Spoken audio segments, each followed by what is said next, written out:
We've known for a long time that storytelling is vital in marketing. Today, you get to hear from an expert on that as I talk to the head of Greenlight Digital, Dennis Lewis.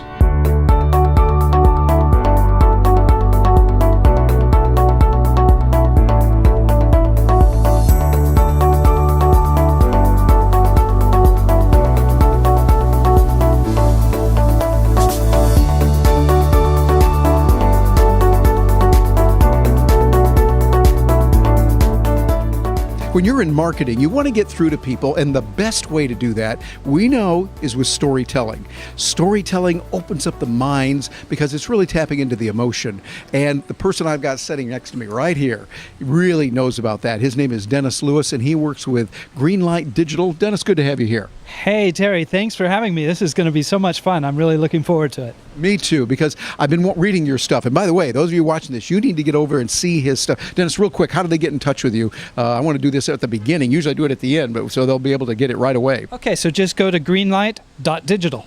That's it. It's as simple as that. You'll find me.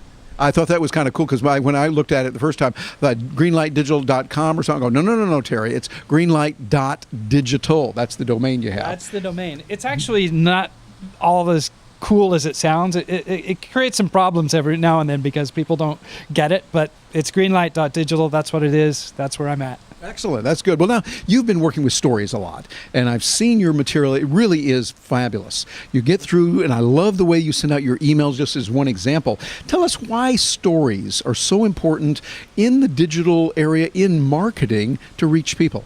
So that's the key. You want to reach people. And if you think about it, storytelling is actually the oldest profession. It's part of being human. Yeah, they did that back in the caves, I think. I remember back then, and it was there. Og and I, we do the storytelling. That's why I'm here. I've been doing it for centuries. Yes, that's right. Actually, I learned storytelling from my grandma. She was a storyteller. And one of my earliest memories was in grade school, and my grandma would go to class dressed as a witch with a big pointy black hat in Halloween, and she would tell stories. And I think that it just kind of became part of who I am. But along my career, you start realizing how powerful telling a story is. Because suddenly you're not selling, you're not convincing, you're not persuading, all you're doing is telling a story. And that lowers our defenses. It makes us want to listen. It makes us want to feel that connection. Now, some people are going to say, well, stories are good, but I don't have anything that happens to me. Nothing ever happens to me. You were telling me that story because this unique thing happened to you. What would you say to that person that's watching this that says, well, there's nothing that happens to me? You have a heartbeat, you have a story. Okay? That's one of the things. It's almost, you have to learn how to find the story in the reality. Because everything that happens is interesting. I mean, when you have a conversation with your buddies, you're telling stories. And, they're not world-changing, profound insights into the depths of humanity. They're things that have happened. But once you learn to use just those normal, everyday stories to get your point across, you're well on your way to being a success in your marketing. So how would we create that? Let me give you an example. Let's suppose, hypothetically, there might be someone watching this who is a speaker. They get paid for speaking, they do that, and they talk about, I'm going to pick a topic here, team building or leadership or something. How would they go about constructing and building a story so that it's really compelling for their listeners and the writing that they do and the speaking they do?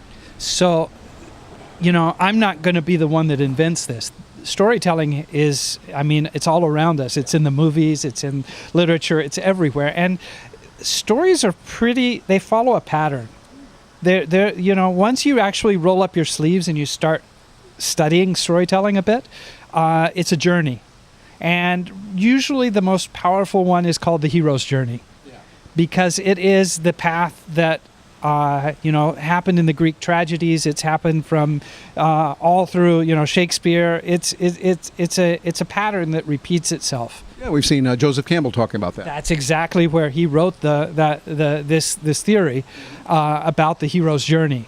And so I would say that speaker, what he needs to do is he needs to think about his journey. and he needs to think about where he was before he was able to speak, before he had something to say, and what obstacles did he have to overcome in order to get where he is now. And that's how you construct the story. It has to be real. It has to be authentic. But, we've all had ups and downs and things have gone wrong. Things have cost us money. We've lost. We've won. We've smiled. We've cried. Those are the elements that make a great story. So, I talked not long ago to a group of people. They were financial analysts. They have probably the most boring job in the world. They're literally crunching numbers, 13 hours a day. That's all they do. I was talking about storytelling, and they said, "Oh, but there's nothing about what we do that's interesting to anybody that could be a good story." And then it results that one of the guys I was talking about had raced cars, and he was talking about, things he had learned at the, racing cars that he was using now in his financial analysis, the methods, the thought processes. And I said, that's a story. That's right. You're saying, okay, in the racing cars, you ran into this problem and you overcame it doing this. That's very much like when you're putting together your financial plan and you wanted to save for your retirement or whatever, you can always make that segue. Is that right? Exactly. You make that transition. You make that, you have to look for the bridge that crosses from the common experience that you're having and you're telling people about, and then you bring it into the specific of what you want to get across. Exactly. Now, by the way, in full disclosure, Dennis and I are working together on a new coin that's out in the digital cryptocurrency space called Viva, V-I-V-A, which is just like in Spanish, which means living, right? You speak Spanish. It means alive. It's also a cheer, Viva. Yeah, okay, so it's a multi-useful word, but yes, it means to be alive. So we're working in that space. It's very much alike. And by the way, you can find out about us at vivaco.in. So, and by the way, that spells coin. Get it? vivaco.in. But the reason I'm mentioning that is because, Dennis, a lot of times in the area of cryptocurrency and digital, we don't think there's really a way to use stories. How could we use stories? And someone who's working in cryptocurrencies or they're working in the digital area, what should they be aware of? What kind of what should they be aware of in their radar up for stories to start building? So this is, I'm not by any means an expert in the crypto world, but from the time I've been involved with it, this is one of the key ingredients that is missing. Okay, I see so many interesting projects out there that are so overwhelmingly technical. And yes, they're building the latest blockchain technology to solve the fourth algorithmic result to whatever it is. You sound like a real geek. I like that. Yeah, is that I'm going to look really silly soon, but they're missing the story. They're missing the why.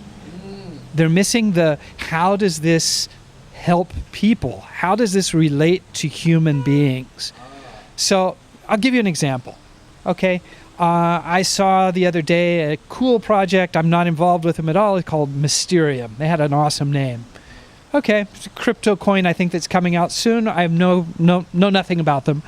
I just thought the name was cool. I looked at it a bit. And it's tremendously technical. VPNs and all nodes and networks and all this stuff. Watts over the Fumobots divided by 3 on the power of 2 raised to the Neptune. Well, never mind. Something like that. And the first thing that leapt out to me is, where's the story? The story is, do you want Trump reading your emails? Do you want Clinton reading your emails? Do you want your wife reading your text messages? Okay, this is where the story is. It's the why. It's, I might know nothing about VPNs and all of that, but I know that I don't want somebody looking at my checking account. Just because I happen to be sitting at a table and connecting on my Mac to check my bank balance. Okay, I can understand that. But that's what's missing in this whole space is it's so fringe on the technical part, and where's the bridge to the human part, to make it, if we want these ideas to flourish and to grow and to get into the mainstream and to become a part of the lives of all these people that keep walking behind us while we're talking here, we have to tell stories. Yes. And they have to make sense to Yeah. people. I like the way you say that. And so thinking about those of you who are watching this, think about the why. Like Mysterium as an example. I know nothing about it. I've seen it, but I know nothing about it. But let's assume that they provide security and make sure what you're doing is private. Okay, I get that. And what you talked about. Do you want Donald Trump or Hillary Clinton or the NSA or CIA or whoever watching you? Some people will say, well, I don't have anything to hide, so it's okay. But then we would come back and say, really?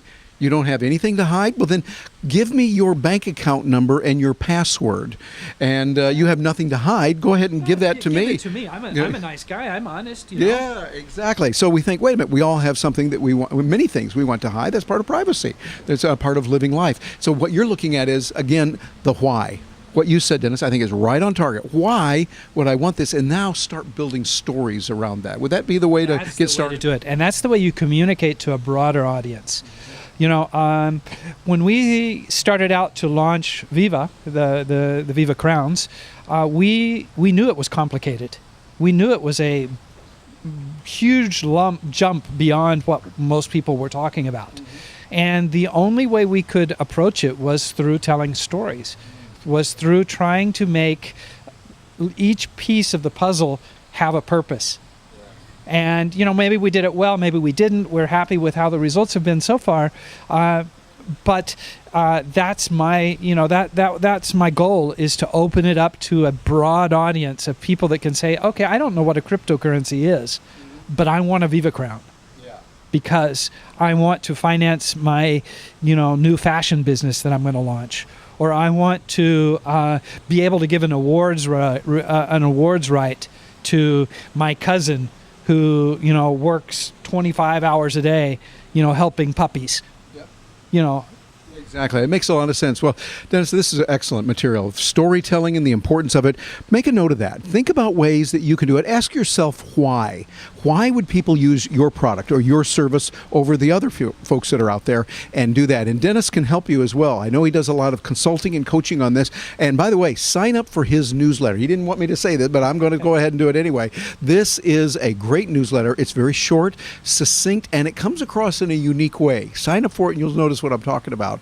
Really is good. So Dennis, again, how do people get in touch with you, sign up for your newsletter, and get find out about the services you have? Yeah, just come to Greenlight.digital. There are about 1,000 different ways to sign up on my newsletter from there. Take the little quiz, sign up for the ebook, whatever you want. But very good. Well, Dennis, thank you so much for being with us. Appreciate having you here. Thank you very much, Chris. It's lots of fun. And let us know what you think. We'd love to hear from you. Please share this with others. Many people need to hear this message about communicating using stories. Share this with your community. We really want to hear from you. Leave your comment below. Should see that, whichever medium this is on. We'll look forward to hearing from you. I'm Terry Brock with terrybrock.com, and I will look forward to hearing from you.